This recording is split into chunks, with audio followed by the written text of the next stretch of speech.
नमस्कार दोस्तों, हाजिर हूँ मैं आज भी पुनः एक अत्यंत विशेष कार्यक्रम लेकर, एक महत्वपूर्ण कार्यक्रम लेकर।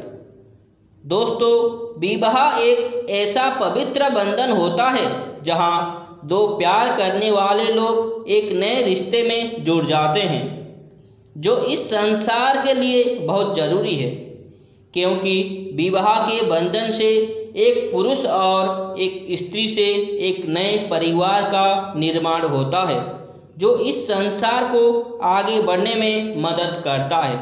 दोस्तों, आप स्वयं जान सकते हैं कि आपका विवाह किस दिशा में होने वाला है। आज आपको बताएंगे कि आपका विवाह किस दिशा में होगा और आपकी ससुराल दूर होगे या पास होगी। आपकी विवाह आपके घर के पास में ही होगी या उसी ज़िले में होगी या आपके ज़िले से बाहर आपकी विवाह होगी, आप स्वयं जान सकते हैं। सबसे पहले आपको अपने भाग्यांक निकालना है। उसके लिए आपको अपनी जन्म तिथि में से तारीख, महीना और वर्ष को जोड़ना है और अपना भाग्यांक निकालना है। यहाँ देखिए, 26 नवंबर 1996 का जन्म है। आपको सभी अंकों को जोड़ लेना है। यह सब जोड़ने के बाद 35 प्राप्त हुआ। अब इसमें जो अंक है उन्हें भी एक आपस में जोड़ना होगा।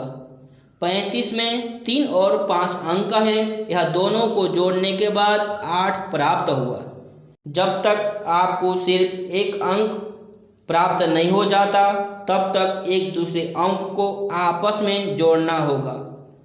यहाँ देखिए, 3 और 5 जोड़ने के बाद 8 प्राप्त हुआ। इसमें एक ही अंक है, सो इनकी भाग्यांक 8 हुई। इसी प्रकार आपको भी अपनी भाग्यांक निकालना होगा। आइए अब आगे बढ़ते हैं। स्क्रीन पर जो डायग्राम देख रहे हैं, ऐसा डायग्राम अपने कॉपी पर आपको बनाना है और इस डायग्राम में आपको पता करना है कि विवाह का स्थान कहाँ पर है। जो स्क्रीन पर डायग्राम में लग्न लिखा है वह होता है आपका पहला घर। यहाँ पर आप लग्न या प्रथम भाव लिख दीजिए। इससे 7 गिनने पर जो भाव आता है उस भाव को सप्तम भाव या विवाह घर कहते हैं।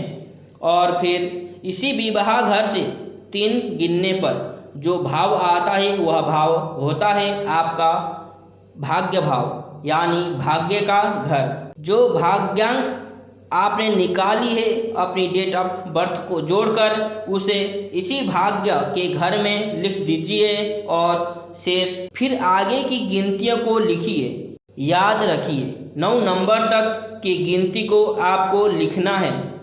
जहां 9 नंबर आ जाएगा उसके आगे आपको फिर से एक अंक से लिखना होगा।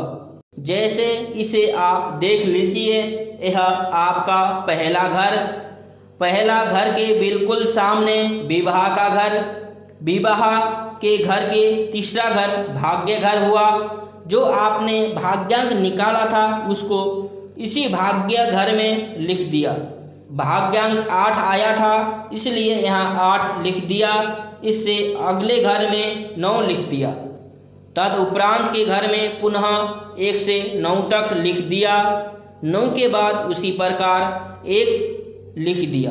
अगर आपका भाग्यांक 3 आएगा तो भाग्य घर में 3, उसके ऊपर 4, 5, 6, 7, 8, 9, फिर 9 के बाद 1 से लिखना है। उसके बाद आपको यह देखना है कि यह विवाह घर में कौन सी अंक आई है। इसी अंक से आपको पता चलेगा कि आपका विवाह किस दिशा में होगा और ससुराल दूर होगी या पास होगी। अब अगला स्टेप पर चलते हैं। कैसे आप जान सकते हैं कि आपका विवाह किस दिशा में होगी या होने वाला है। 7वें घर यानी विवाह के घर में जो अंक आपने लिखा है उस अंक की दिशा क्या होती है, उसी दिशा में आपकी शादी होने की प्रबल संभावनाएं हैं। इसी दिशा में आपका विवाह होगा। अगर 7वें घर में आपका 1 या 5 या 9 अंक आया है तो आपका विवाह पूर्व दिशा में या पूरब से जुड़े हुए दोनों साइड में होने की प्रबल संभावनाएं हैं। अगर 7वें घर में 2 या 6 अंक आया है तो आपका विवाह दक्षिण दिशा में या दक्षिण दिशा से जुड़े दोनों साइड यानी दोनों कोने पर होने की प्रबल संभावनाएं है। अगर आपके 7वें घर में 3 या 7 अंक आया है तो आपका विवाह पश्चिम दिशा या पश्चिम दिशा से जुड़े दोनों कोने पर होगा।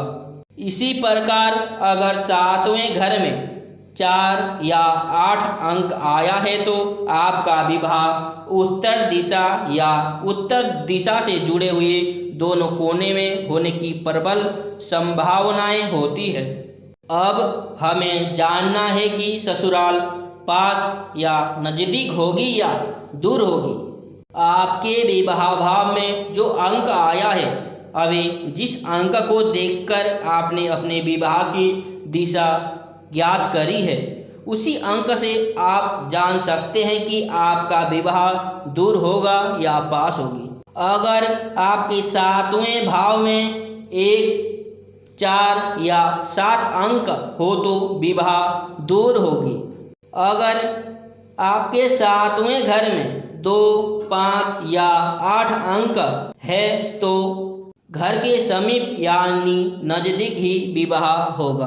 अगर 7वें घर में 3, 6 या 9 अंक हो तो 50 किलोमीटर की दूरी के लगभग आपकी विवाह होगी। इसी प्रकार की विशेष और महत्वपूर्ण जानकारी प्राप्त करने के लिए इस वीडियो को लाइक करें, ज़्यादा से ज़्यादा शेयर करें और आपने अभी तक इस चैनल को सब्सक्राइब नहीं किया है तो सब्सक्राइब करिए और बेल आइकन को भी दबाइए। धन्यवाद।